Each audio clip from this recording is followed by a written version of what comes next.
பிஸ்மில்லாஹிர்ரஹ்மானிர்ரஹீம். அஸ்ஸலாமு அலைக்கும் வரஹ்மத்துல்லாஹி பரகாத்துஹு. பெற்றோர்களே, அல்லாஹுவின் முன்னிலையில் உங்கள் மகனோ அல்லது மகளோ ஏன் அவர்களை நீங்கள் சுற்றுலாவிற்கு அழைத்துச் செல்லவில்லை என்றோ, எலக்ட்ரானிக் சாதனங்களை ஏன் அவர்களுக்கு நீங்கள் ஏற்பாடு செய்து கொடுக்கவில்லை என்றோ, உடற்பயிற்சி கிளப்புகளில் அவர்களை நீங்கள் ஏன் சேர்த்து விடவில்லை என்றோ, மார்க்கெட்டுகளுக்கு ஏன் அவர்களை நீங்கள் கூட்டிச் செல்லவில்லை என்றோ நாளை மறுமையில் அல்லாஹுவின் முன்னிலையில் உங்களை பற்றி முறைப்பாடு செய்யவே மாட்டார்கள். என்றாலும் அவர்கள் அல்லாஹுவிடம் தமது முறைப்பாடுகளை இப்படி கொண்டு வருவார்கள்: அல்லாஹுவை எப்படி நான் வணங்க வேண்டும், அவனுடன் நான் எவ்வாறு தொடர்பை ஏற்படுத்தி இருக்க வேண்டும் என எனக்கு ஏன் நீங்கள் கற்றுத்தரவில்லை?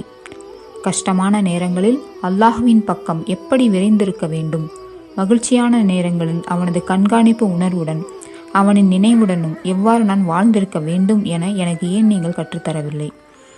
குர்ஆனையும் சுன்னாவையும் அதை கொண்டு செயல்படும் விடயத்தையும் ஏன் எனக்கு நீங்கள் கற்றுத்தரவில்லை?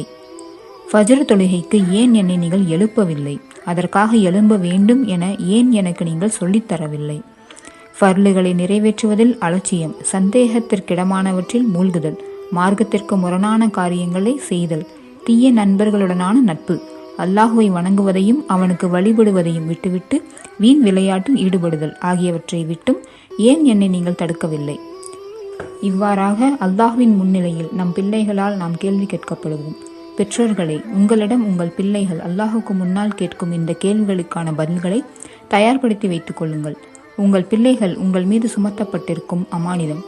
அல்லாஹ் கூறுகின்றான்: நம்பிக்கை கொண்டோரே, நிச்சயமாக உங்கள் மனைவிமார்களிலும் உங்கள் பிள்ளைகளிலும் உங்களுக்கு விரோதிகள் இருக்கின்றனர். அஸ்ஸலாமு அலைக்கும் வரஹ்மத்துல்லாஹி வபரகாத்துஹு.